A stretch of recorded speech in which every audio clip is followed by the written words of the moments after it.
నీకోసం రవ్వ కేసరి చేసి తీసుకొచ్చాను.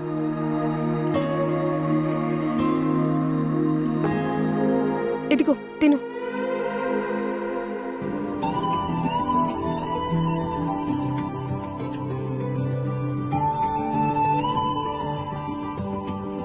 బాగుంది. నీకు స్వీట్ చేయడమేనా, ఇంకా అన్ని రకాల వంటలు వచ్చా? నీకేం కావాలో చెప్పు, నాకు రాకపోతే నేర్చుకునైనా నీకు వండి పెడతాను.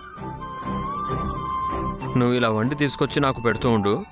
మీ నాన్న చూస్తే ఒక మెకానిక్ గాడి కోసం వంటలు చేసుకొని వస్తావా అని 4 తగిలిస్తారు. నువ్వు మెకానిక్ కాదు కదా.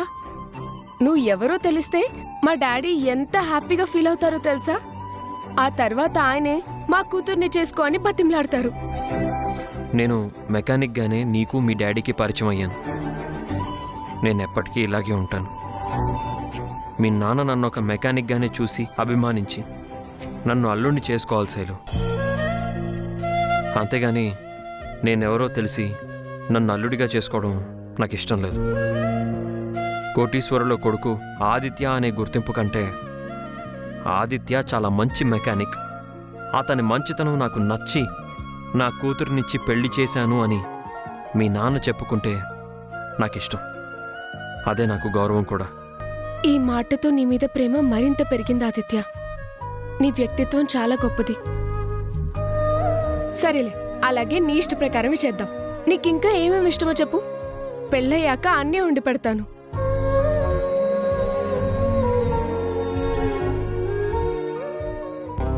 అంటే అప్పుడే ఫుల్ మీల్స్ అన్నమాట. అప్పటిదాకా ఇలాంటి చిన్న చిన్న స్వీట్స్ ఇస్తూ ఉంటావు, అంతేనా? అలా కాదు. ఏ దొంగ నిన్ను! హే, హే. ఏ ఆదిత్య ఆగు.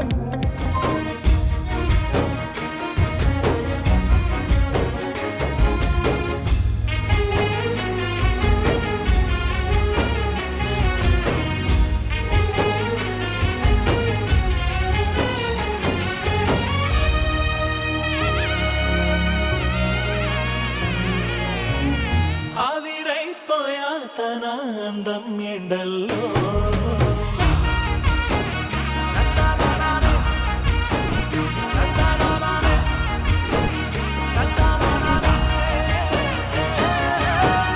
చూడు గుండె జోరు గట్టి డబ్బు కొట్టినంత హోరు, నిందా మొన్న లేని తీరు ప్రేమ అంటారా దీని పేరు.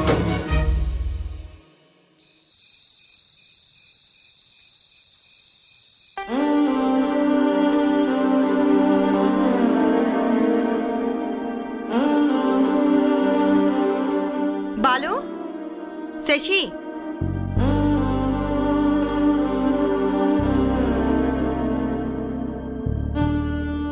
భోజనానికి రండి.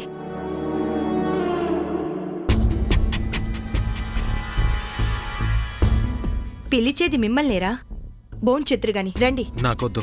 ఏరా, ఎందుకు? ఆకలిగా లేదా? అయినా నాకు ఆకలేస్తే నీకేంటి, ఆకలేయకపోతే నీకేంటమ్మా? నీ కొడుకు ఆ రామ్ తిన్నాడో లేదో అది చూసుకోమ్మా. నేనెలా పోతే నీకేంటి?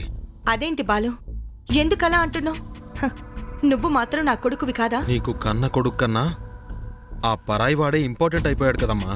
బాలు, నీకు చాలాసార్లు చెప్పాను రాము విషయంలో అలా మాట్లాడొద్దు అని. వాడు పరాయి మనిషి కాదు, ఈ ఇంటి బిడ్డ. అందులో ఏ అనుమానమూ లేదు. అత్తయ్య, మీరే కాదు, మేము కూడా మిమ్మల్ని మీ మాటని గౌరవించి అలాగే ఉండాలని చాలాసార్లు అనుకున్నాం. కానీ మేము అడ్జస్ట్ అవుతున్నా ఆ రామ్ సీతలు మాత్రం మమ్మల్ని అవమానిస్తూనే ఉన్నారు. ఆ బాధతోనే బాలు అలా మాట్లాడుతున్నాడు తప్ప మీ మాట మీద గౌరవం లేక కాదత్తయ్య. మీరు చెప్పినట్టుగానే బాలు రామ్ని సొంత అన్నలాగే గౌరవిస్తూ వచ్చాడు. అందుకే కదా ఇంట్లో నుంచి వెళ్ళిన వాళ్ళం మళ్ళీ తిరిగొచ్చి క్షమాపణలు చెప్పాం. కానీ ఆ రామ్ ఏం చేశాడో తెలుసా?